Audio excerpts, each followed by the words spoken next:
We're at the B20 summit, and joining us for a special interaction is Mr. Vineet Mittal, someone who's also famously known as the solar man of the country, and he is of course the chairman of the Avaada Group. He's also heading the B20 India task force on climate change and the sustainable environment here.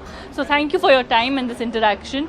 I'd like to begin by asking you in terms of the larger framework first, if that's all right with you. And we'd like to begin by asking you, we've been discussing climate change goals, we've been discussing climate financing here, but a lot has been discussed, and there is sometimes a lot people feel is being discussed at the policy level, but how do we transition that to the implementation level? So if you look at what largely the developing countries are looking at, that we have not been responsible for all these emissions. So if you look at from an Indian context, our emissions are lower than what even the marine transport causes. So they are like probably 3.3%, we are less than 3% of the global emission. And if you look at in the per capita term, we are very low, probably not even in the top 50. So with such lower per capita emission, is it fair that India is getting punished? Look at the air quality in Delhi.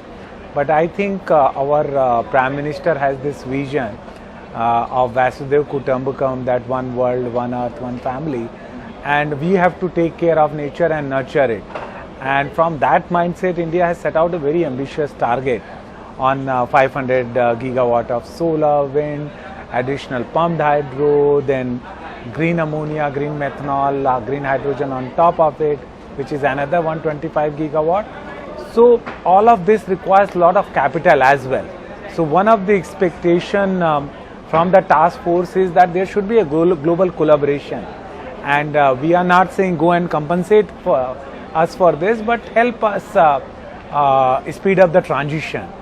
We are a home of 1.4 billion people, and what can largely developed nation can do, which can speed up, is in the area of financing, technology transfer, in the area of more collaboration on, say, if India is producing green hydrogen, can some of these countries like Europe, Japan, Korea, Singapore, can they give us some quota so that the green molecule goes from global south to global north, and that could create a marketplace and show that the world is looking in a just and fair fashion.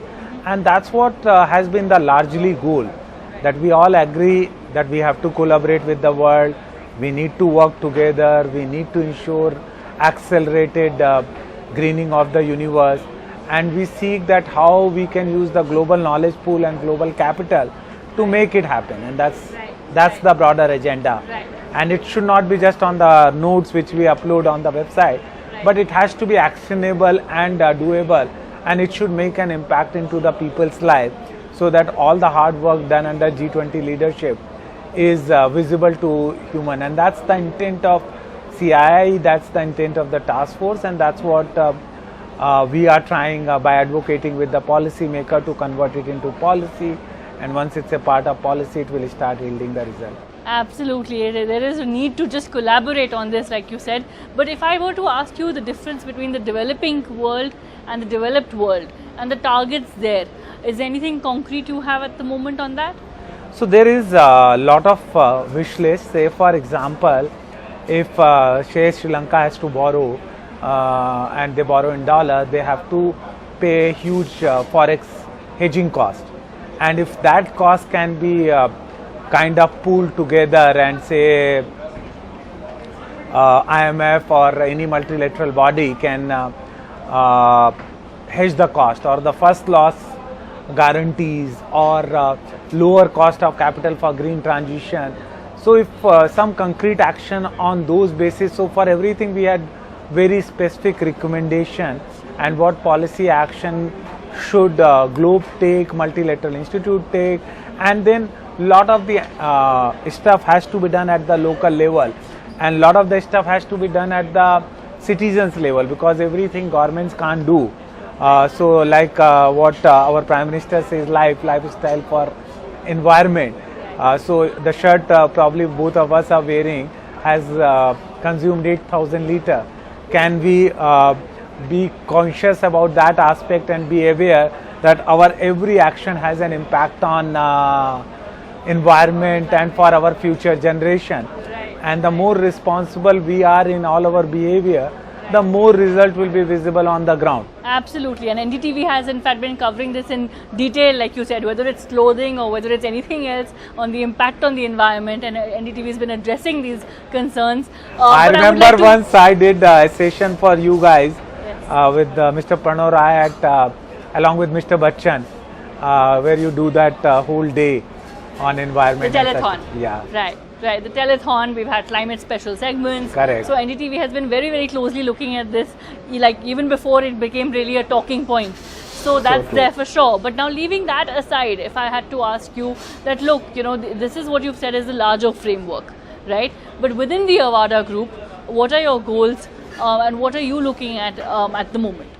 So for Avaada, our name is derived from Ayurveda, which means science of life. So we say that we are blessed and lucky that our source of business is the divinity of sun god, wind god and Jaldev, and we are using these natural resources in abundance and converting them into greener electron.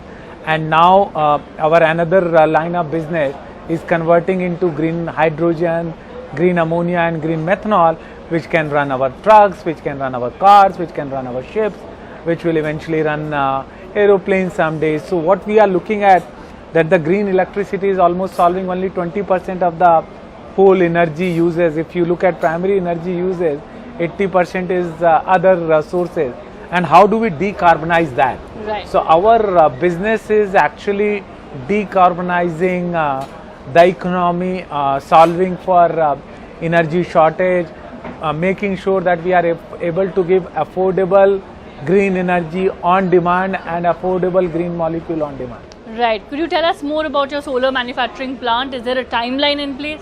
So we will be operational next year, part of the capacity, and by 2025 we will be fully operational all the way. We'll convert the silicon to modules. So silicon will go to ingot, ingot to wafer, wafer to cell, cell to solar panels, and solar panel into electricity, and electricity splits the water into hydrogen and oxygen and use hydrogen to make green ammonia and stuff like that. Very, very interesting. And lastly, I just want to ask you, if you had to give the world a message for 2025, right, and the top priorities that we must look at, say by 2025, what would they be? The time is now. We have already been irresponsible towards Mother Earth. The time has come that every movement we take care of nature. If we don't nurture the nature, we are looking for a big problem. And what will be all this money worth if there is no universe left to enjoy and live? So please accelerate transitioning into the green and more responsible living. Absolutely. Thank you so much for your time and this interaction. Thank you. Thank you, ma'am.